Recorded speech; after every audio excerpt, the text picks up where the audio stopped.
Alam nyo na yung noodles camp, di ba? Oh, di ba yung joke mo niya umabot ng 3 million views? Oo, pero iba naman to. Oo, di ko alam yon. Isang lugar yon na lahat ng tao nakahubot-hubad. Ito naman, mag-asawa, may anak silang isang lalaki, 8 years old. Sobrang yaman nila. Lagi silang nagbabakasyon, kaya nagsasawa na sila sa pinagbabakasyonan nila. Hanggat sa naisipan ng lalaki na pumunta sila sa noodles camp. Unang araw nila doon, lumabas yung bata. Naiwan yung nanay sa hotel kasi conservative siya. Ang sabi ng bata, Mami, Mami, nakita ko yung mga babaeng lalaki ng dibdib. Nasagot naman ng mami, ay naku anak, kung gaano kalaki ang dibdib nila, ganun din sila kabobo.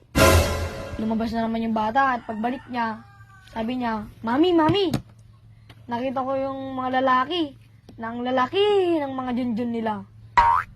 Ang sabi ng mami niya, ay naku anak, kung gaano kalalaki ang mga junjun nila, ganun din sila kabobo. Masagot ng bata. Pero mami, andun din si daddy, may kuusap na babaeng bobo. At nakita ko si daddy, mami. Habang kuusap niya yung babae, bigla siya naging bobo.